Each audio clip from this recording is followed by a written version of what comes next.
Punong-puno nga ang bahay namin ngayon dahil nga nandito yung mga relatives namin sa side ni Papa. Ika 40 days na nga nakamatay ni Papa kaya naman may handaan sa bahay. Kaya nung umaga nga nito after namin mag-prepare lahat ng pagluluto. At bago nga kami umalis, papunta kay Papa sa sementeryo, nagpadasal muna nga kami. Grabe ang bilis ng panahon, no? 40 days na rin palang wala si Papa sa amin. At 40 days na rin talaga nung nakalipas nang iniwan niya kami. Tapos parang kailan lang hapon ko pa yung kamay niya habang nasa hospital kami. Wala mga biyang hirap pala mag-voice over kapag ganito, no? Kaya nga before na mga videos na pinost ko nung nawala si Papa, hindi talaga ako nakapag-voice over. Paano ba naman habang nag-edit ka, umiiyak ka na lang talaga. At hindi ko talaga kayang pigilan yung iyak ko. Kaya lahat po ng videos about kay Papa nung namatay siya is more on music. Dahil hindi nga talaga kaya na mag-voice over pa ako dahil nga iyak ako ng iyak that time. And until now nga na nag-edit ako, naluluha-luha pa talaga ako at manginig-inig pa. By the way, biyahe na nga kami nito at papunta na nga kami kay Papa. At tignan nyo naman talaga guys kung gaano kami karami dito at punong-puno talaga yung sasakyan. At para na rin talaga kami sardinas pero nakakakilos pa rin naman. At buti na lang talaga aircon tong sasakyan na to kaya medyo may hangin pa rin. At tignan nyo naman yung Reyna Elena namin dito, pinagpapawisan na.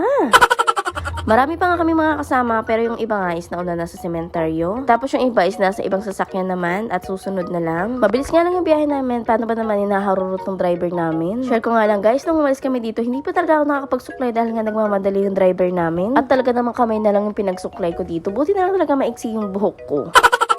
And finally, we arrived na nga. As you can see, una-unahan pa nga silang bumaba dito dahil nga napakainit sa loob. At pagbaba mo nga, grabe, sobrang sarap ng hangin, napaka-presko. Yung tipong mapapahawi ka nga ng buhok sa sarap ng hangin. And finally nga, at nandito na nga kami kay Papa. Anyways, bali nag-rent nga pala ako dito ng tent tapos ng mga upuan. At syempre, bago nga kami pumunta dito, is pinaredy ko na rin dito yung setup ng lugar namin sa pwesto ni Papa. At syempre, kulang nga yung upuan dahil yun nga lang yung available nila. So, nagdala pa nga kami dito ng carpet para upuan ng mga bata. At hindi mawawala dyan ng mga pagkain. O, tignan nyo, di ba ang sarap? Charot lang, kapatid ko yan.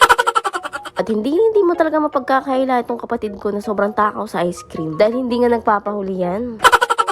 Anyways, bali pumesto nga ako dito sa pwesto ni Papa dahil nga inayos ko tong setup. Hi pa, dito na nga, kaharap mo na yung pinakamaganda mong anak.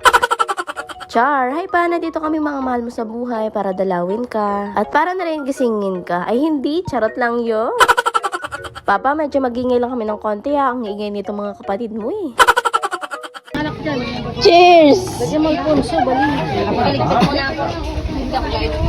O diba, cheers tayo dyan pa. Charot, soft drinks lang yun at hindi iinom ang babaeng ito. At hindi tayo lasinggera katulad nila. Charot! Ako lang pala at lasinggera nga pala si Papa. Nag-video-video nga lang ako pero naispetan ako dito at kain ng kain. Ayan, sige, palaki ka pa.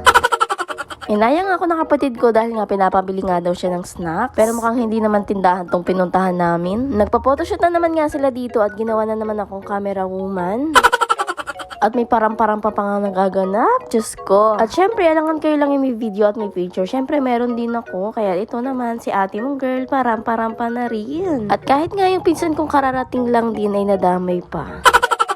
At kaya lang naman ako sumama sa kanila para nga rin mag-CR dahil nga naiihi na rin ako. At tignan nyo naman itong mga kasama ko, mga loka-loka na talaga.